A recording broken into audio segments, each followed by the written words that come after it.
Então vamos lá. 1 Tessalonicenses, capítulo 4. Finalmente, irmãos, nós vos rogamos e exortamos no Senhor Jesus que, como de nós recebestes, quanto à maneira, porque deveis viver e agradar a Deus, e efetivamente estáis fazendo, continueis progredindo cada vez mais, porque estáis inteirados de quantas instruções vos demos da parte do Senhor Jesus. Pois esta é a vontade de Deus. Quanto crente ora perguntando qual é a vontade de Deus, né? A gente gasta horas a fio orando, Deus, qual é a sua vontade para minha vida? Então, aqui já tem uma resposta. Grifa, é a vontade de Deus para sua vida. A vossa santificação, que vos abstenhais da prostituição, que cada um de vós saiba possuir o próprio corpo em santificação e honra, não com desejo de lascívia, como os gentios que não conhecem a Deus, e que nesta matéria ninguém ofenda, nem defraude a seu irmão, porque o Senhor, contra todas estas coisas, como antes vos avisamos e testificamos claramente, é o vingador. Entendeu? Você vê como o apóstolo Paulo, ele é muito claro, né? Ele sempre diz, olha, Deus é amor, justiça e juízo, entendeu? Porquanto Deus não nos chamou para a impureza, e sim para a santificação. Dessarte, quem rejeita essas coisas, não rejeita o homem, e sim a Deus, que também vos dá o seu Espírito Santo. Bênção essa palavra. É uma palavra de exortação, onde o apóstolo Paulo chama a atenção do povo, fala, olha, vocês estão pondo em prática tudo aquilo que vos foi ensinado, tudo aquilo que vos foi orientado, de modo com que vocês devem viver na presença de Deus, e tudo muito lindo, maravilhoso. Vocês foram ensinados com várias regras de conduta, de como é que vocês devem viver. Guardem isso, essa é a vontade de Deus, que vocês vivam de modo santo. Ele fala, a vossa santificação. E ele pega e faz um apanhado assim, de forma bem a grosso modo para os tessalonicenses, que era quanto à prostituição. Ele não faz uma lista, como ele fala lá em Gálatas, que ele vem apontando vários tipos de impureza.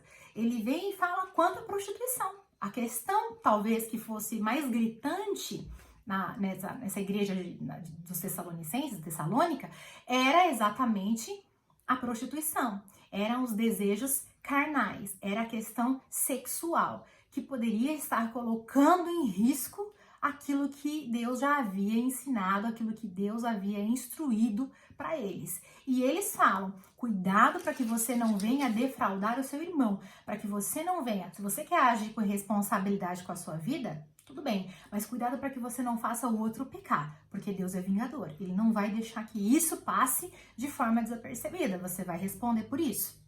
E aí ele fala, no versículo 7, porquanto Deus não nos chamou, uma afirmação, Deus não nos chamou para que a gente continue vivendo da mesma forma, Deus não nos chamou para a impureza, mas nos chamou para a santificação. E Hebreus, no capítulo 12, versículo 14, diz assim, segui a paz com todos e a santificação, sem a qual ninguém verá a Deus. Então, sem santificação, ninguém vê Deus.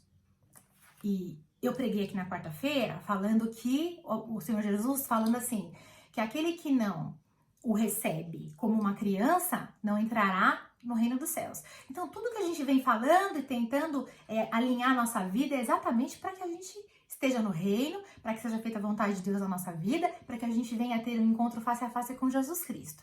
Tudo é Jesus nos podando, nos alinhando, tirando as arestas da nossa vida. Não é a gente olhando para o outro, a gente querendo corrigir o outro, é a gente corrigindo nós mesmos, é a gente fazendo a poda, limpando a nossa existência. E aí hoje Jesus vem e me dá essa palavra acerca da santificação. E aí, por que eu falei para você abrir no texto de Jeremias 13? Lê comigo o versículo 23 de Jeremias 13. Olha só a afirmação que Jeremias faz. Jeremias diz assim: pode acaso o etíope mudar a sua pele ou o leopardo as suas manchas? Faz uma pergunta. Pode? Será que o etíope, aquele que é negro, ele pode mudar a cor da sua pele? Será que o leopardo, ele pode tirar as suas manchas? É que ele consegue arrancar as suas bolinhas? Aí ele prossegue. Então poderíeis fazer o bem estando acostumado a fazer o mal? É uma afirmação. Quer dizer, Jeremias ele entende, ele percebe que uma vez que o homem está tão acostumado a fazer o mal, uma vez que o homem está tão acostumado, habituado a repetir aquele mal todas as vezes, todos os dias, por gerações, por anos, né? Às vezes a gente vê famílias que repetem aquele mesmo padrão, que é um mau costume que vem de família, que é uma questão que talvez foi ensinada até dentro de casa. E aí Jeremias fala assim: será que é possível o etíope mudar a cor da sua própria pele e o leopardo tirar as suas próprias manchas? Será que isso é possível? Você vai falar: não, é impossível alguém mudar a sua própria pele. A não ser o Michael Jackson, né? Que ele conseguiu lá, sei lá, com tantos medicamentos e afim. Mas não é possível. Aí ele fala: e alguém estando acostumado a fazer o mal, ele pode passar a fazer o bem? E aí, essa é a minha questão com você hoje, em confronto à santificação. Porque a questão toda é aquilo que está arraigado, que está entrelaçado, que está preso dentro do meu ser e do seu ser. É aquilo que nós estamos, a palavra é essa, eu quero que você pense muito nisso, é aquilo que você está acostumado a fazer. É aquilo que você repete todos os dias. É aquilo que você tomou como rotina na sua vida. E às vezes, eu vou falar uma coisa, amados, só para você ter uma ideia. Quantos cristãos que eu vejo, crente no Senhor Jesus, que tem o hábito de ficar falando Nossa Senhora, Nossa Senhora, Nossa Senhora, Nossa Senhora. Acostumou, virou uma rotina. Falar isso virou é como se falasse ai. Não tem sentido nenhum, não tem poder nenhum, não tem nenhum tipo de empenho espiritual naquilo, mas virou um hábito. E aí, quando alguém ouve, aquilo soa esquisito. Fala: nossa, mas fulano é crente falando um negócio desse? Não tem cabimento. Ou falando palavrão. Ou com esse tipo de impureza. Ou a roupa sensual demais. Ou com qualquer tipo de conduta que seja inadequada para o comportamento que nós esperamos como santo para aquele que nos chamou e que nós deveríamos repetir como sendo a imagem e semelhança de Jesus Cristo, copiando o modelo dele. Sede meus imitadores como eu sou de Cristo, o apóstolo Paulo disse. E nós deveríamos buscar esse padrão. E quando a gente vê a nossa rotina, nosso mau costume, o nosso hábito, a nossa repetição está em coisas absolutamente reprováveis por Deus, condenáveis por Ele. E nós nos acostumamos e nós nos tornamos isso. E eu vou fazer uma afirmação e eu quero que você realmente fixe isso na sua memória. O homem é aquilo que ele se habitua a fazer. E você é aquilo que você se habitua. Se você se habituar a ser um homem de oração, uma mulher de oração, você vai ser reconhecido como uma mulher de oração. Uma pessoa que as pessoas buscam e falam: ora por mim. Intercede por mim, fulano, ora por mim, porque sabe que você... E você vai saber que você busca a Deus, que você ora a Deus. Que você tem esse momento de comunhão com Deus. Porque você se habituou a isso. Senão você vai ser mais um crente 6 horas. 6 horas? Você ora por mim? Você ora por mim? 6 horas por mim? Porque você se habitua a ficar nas costas de alguém. Para alguém orar por você, para alguém fazer por você, para alguém ler a Bíblia e te explicar, porque você tem preguiça de ler. Porque você se habituou a isso. A não se alimentar, a não buscar, a não mudar o teu cenário. Porque o homem, naturalmente, ele é o mamífero mais preguiçoso do mundo. Ele demora mais para andar, ele demora mais para se alimentar sozinho e por aí ele vai. Nessa procrastinação, né? Depois eu faço, depois eu vejo, depois eu resolvo. E a gente vai. E aí Jeremias fala, olha, você fica tão acostumado com essas péssimas escolhas e tão habituado a fazer as coisas tão ruins, com maus costumes, que de repente fazer o bem, ter uma decisão boa, ser uma pessoa que ora, ser uma pessoa que fala não para imoralidade, ser uma pessoa que fala não para mentira, ser uma pessoa que fala não para sedução, ser uma pessoa que fala não para maldade, é uma coisa absolutamente miraculosa para você. Passa a ser algo assim extraordinário quanto mudar a cor da pele, quanto arrancar as manchas do leopardo, que Jeremias falou. Passa a ser tão surpreendente quanto alguém conseguir mudar sua própria pele. É possível? Não. Por quê? Porque o homem se habituou a fazer as coisas de forma má e porca. Qual é que é o consolo pra gente? Que tem, né? Não estaria falando tudo isso, despejando esse caminhão em cima de vocês e falasse, olha, todos nós temos maus costumes, a gente se habituou, repete todo dia as coisas ruins, reclama, todo dia a gente reclama, todo dia a gente murmura, né? Olha, vou dar um exemplo pra vocês. Esses dias eu tava reclamando que eu cheguei em casa, tinha muita roupa pra lavar e tava brava com isso. Brava! Aí eu cheguei em casa, cheguei aqui no outro dia e a moça que ajuda a cuidar da minha avó tava falando que ela também tinha ficado até tarde lavando roupa e tal. Mas ela não tem máquina de lavar. E ela lavando tudo na mão. Lençol, calça jeans. E eu aperta botão play na máquina lá. E a máquina faz, depois eu vou lá e estendo. Ai, eu falei, Jesus, como é que eu posso reclamar, pai? O Senhor me dá tudo, pai. Eu só aperto o botão na máquina, eu jogo o negócio lá dentro e viro as costas. Como é que eu posso me queixar, Senhor?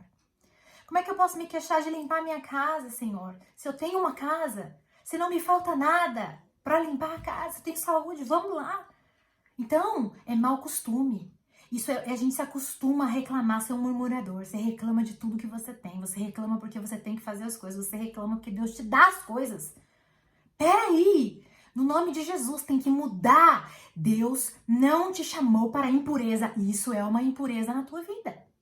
Você precisa mudar esse cativeiro, e o teu cativeiro tem sido a tua mente. Precisa ser transformado no nome de Jesus e que haja libertação para a sua vida e para a minha. Porque o Senhor nos chamou para santificação. E Hebreus diz que sem santificação ninguém verá a Deus. Portanto, mudemos o prumo da nossa vida, mudemos o rumo da nossa vida para que a gente possa chegar na presença de Deus, dando graças por tudo que nós temos, dando graças por tudo que fazemos e celebrando aquilo que Ele faz por nós.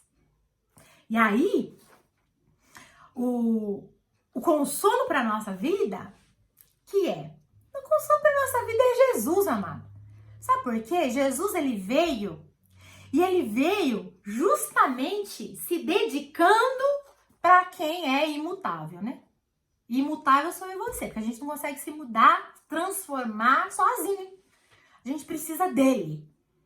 E esse encontro, esse confronto de Jesus com a gente, que traz iluminação, arrependimento, e se traz arrependimento, mudança de caminho, é extraordinário. Jesus, ele se agradava mais na presença dos publicanos e dos pecadores do que dos religiosos. Por quê? Porque ele enxergava que por mais que os publicanos e os pecadores eram pecadores, eles não tinham consciência do seu pecado. E os religiosos, eles sabiam muito bem o que era para ser feito, eles sabiam muito bem a revelação da palavra e ainda assim eles a afrontavam, ainda assim eles a transgrediam. Então eles tinham se tornado seres fixos da maldade e talvez está cheio deles no nosso meio. Talvez dentro de você está se tornando um ser fixo da maldade, está se tornando uma pessoa perversa, está se tornando uma pessoa que conhece a verdade, mas não deixa a verdade te libertar. Conhece Jesus, mas escolhe tampar os ouvidos para ouvir a verdade do Senhor e fala, não, amanhã eu vejo isso. Hoje eu já fiz a minha boa parte, eu já dei um dinheirinho lá, então tá tudo resolvido. Você tem se tornado um ser fixo na maldade, um religioso, e esses aí, Jesus abomina. E aí é que tá. É o caminho da santificação ou você vai se tornar um perito na perversidade? Portanto, tem que deixar essa iluminação vir e falar o que o apóstolo Paulo falou. E eu faço questão, no nome de Jesus, que você abra esse texto comigo e deixa o Espírito Santo tratar contigo agora, para que você saia transformado desse culto hoje, no nome de Jesus. Caminha comigo para Filipenses. Volta aí. Filipenses está antes, né? Capítulo 3. Esse texto, para mim, é um dos textos mais lindos do apóstolo Paulo. Dos mais lindos. E ele escreve para a igreja de Filipe, né? Era a menina dos olhos dele. E coisa mais linda. Toda vez que eu leio Filipenses, eu me acabo de chorar. Porque é tremendo como a gente é impactado, né? Parece que eu vejo ele falando, parece que eu vejo ele vivendo na carne aquilo, isso. Versículo 2, capítulo 3, 2. Ele já começa, pá, dá um direto mesmo, sabe? Acautelai-vos dos cães. Eu vou pregar sobre isso. Quem são os cães? Vocês vão saber quem são os cães. Acautelai-vos dos maus obreiros. Eita, as igrejas estão pinhadas de mau obreiro. Acautelai-vos da falsa circuncisão. É aqueles que são religiosos, né? Tão bonitinho, circuncidado, cumprindo o rito da religião, mas por dentro sepulcro caiado, né? Gostam de apontar para os outros, mas perversidade é o sobrenome, né? Porque nós é que somos a circuncisão, nós que adoramos a Deus no Espírito. E nos gloriamos em Cristo Jesus e não confiamos na carne. Isso é importante, né? Não confiar na carne. Na carne é naquilo que você sabe, na sua força, no seu conhecimento. Não confiar na carne. Bem que eu poderia confiar também na carne. Que lindo cara, né? Se qualquer outro pensa que pode confiar na carne, eu mais ainda. Circuncidado ao 8º dia, do jeito que a lei mosaica mandava, da linhagem de Israel, da tribo de Benjamim, hebreu dos hebreus. Quanto à lei, fariseu, ou seja, zeloso. Quanto ao zelo, perseguidor da igreja. Quanto à justiça que há na lei, irrepreensível. Mas o que para mim era lucro, isso considerei perda por causa de Cristo. Sim, deveras considero tudo como perda por causa da sublimidade do conhecimento de Cristo Jesus, meu Senhor, por amor do qual perdi todas as coisas e as considero como refúgio para ganhar a Cristo. Refúgio é lixo, esterco. Para ganhar a Cristo e ser achado nele, não tendo justiça própria que procede de lei, senão a que é mediante a fé em Cristo, a justiça que procede de Deus, baseada na fé para o conhecer e o poder da sua ressurreição e a comunhão nos seus sofrimentos, conformando-me com ele na sua morte, para, de algum modo, alcançar a ressurreição dentre os mortos. O apóstolo Paulo fala assim, que ele, se alguém poderia se vangloriar na carne, ou se achar que podia se sustentar em cima dos seus conhecimentos, ele era o que mais poderia fazer isso. Por toda essa lista que ele cumpria, né? Quanto à lei, quanto à forma da religião, quanto à cultura, quanto a tudo. Ele estava perfeitamente instruído e amparado. Mas ele pegava tudo isso que ele era e considerava como se fosse lixo, como se não fosse nada, como se não fosse ninguém. Ele pegava tudo que ele sabia, tudo que ele conhecia, tudo que ele era e falava, não é nada, quanto ao que Cristo é em mim, quanto ao que Cristo é em mim e aquilo que Cristo vai fazer através de mim. Eu considero tudo como sendo refúgio. E eu quero que a minha vida dê fruto no chão da vida e que a minha vida dê fruto na vida de outras pessoas. Isso é alguém que verdadeiramente teve um encontro com a graça. Isso é alguém que tomou um coice da graça no meio do peito, sabe? Alguém que tomou um encontro com Deus, assim, pá! E falou, eu não sou nada. Meu Deus, eu não sou nada. Eu não sou doutor, eu não sou coisíssima nenhuma. O que eu penso que eu não sei. E o que eu acho que eu sou, eu deixo de ser para que o Senhor seja tudo em mim. O que eu sou, aí eu acho mais tremendo de tudo, que aí em 1 Coríntios 15 ele fala assim, eu sou o menor dos apóstolos. Imagina, ele foi o que mais contribuiu, né? Com o evangelho, com a palavra de Deus. E aí ele fala assim, eu sou nascido fora do tempo. Veja, a gente sabe que criança nascida fora do tempo, ela sofre um trauma, né? Ela não tá pronta. Ele fala que ele é nascido fora do tempo, porque ele veio depois.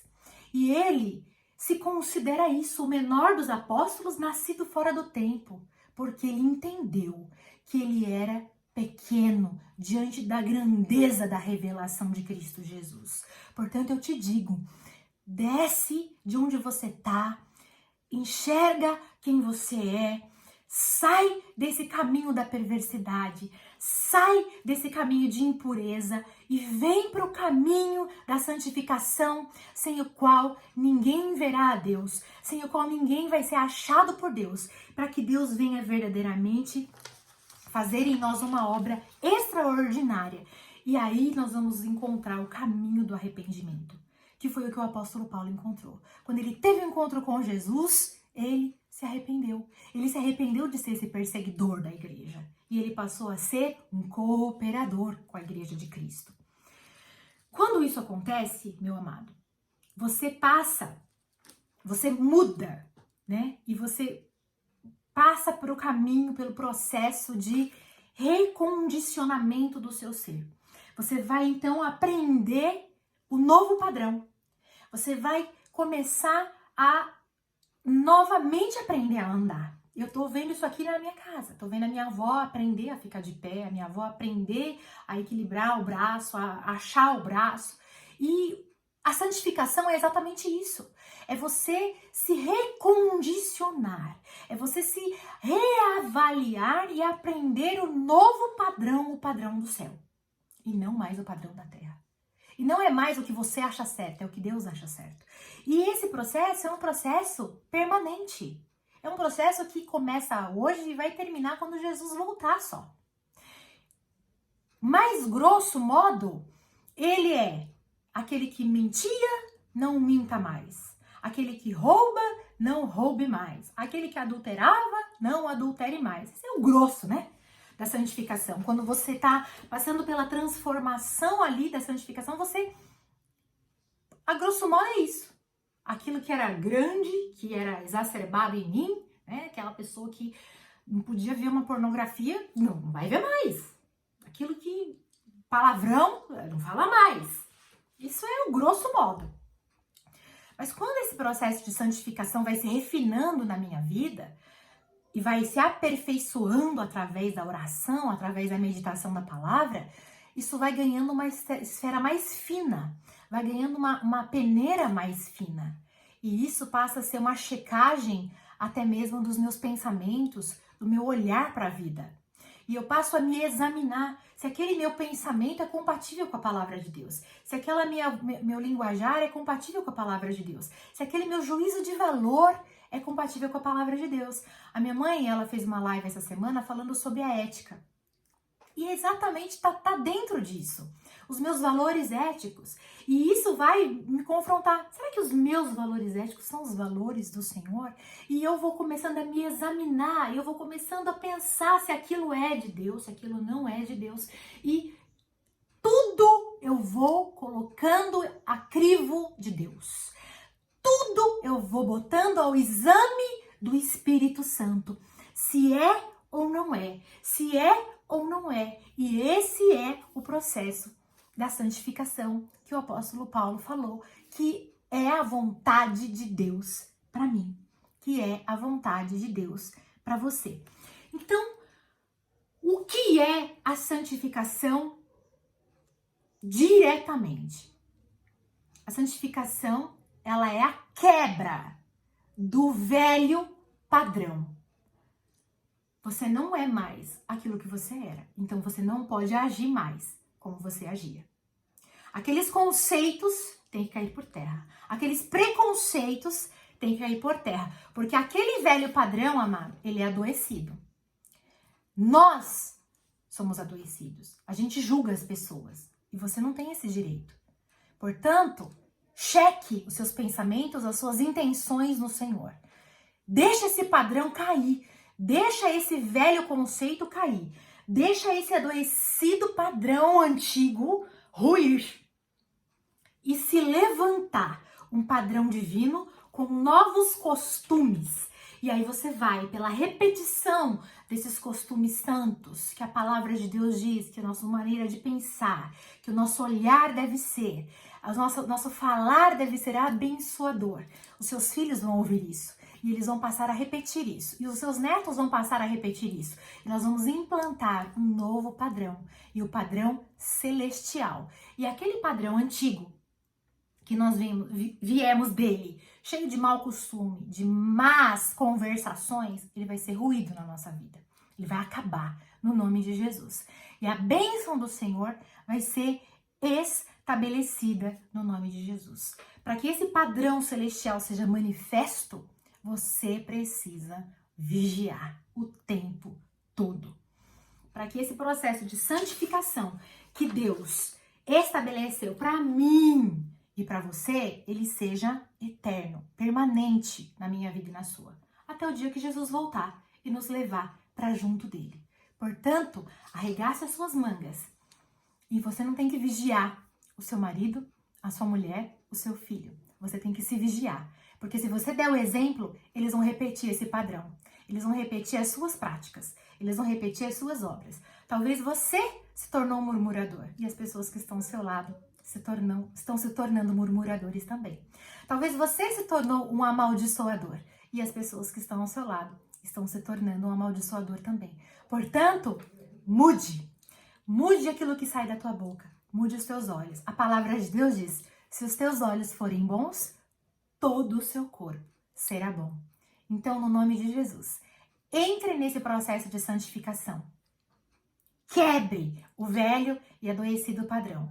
E deixa com que o padrão celestial, o padrão de Deus, seja implantado na sua vida.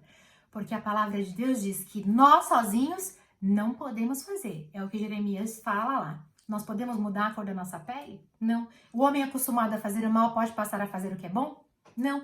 Mas Jesus é perito em transformar aquilo que é imutável em algo maravilhoso e sobrenatural. Portanto, confie naquele que te chamou e ele é fiel para fazer uma obra linda na sua vida. Amém?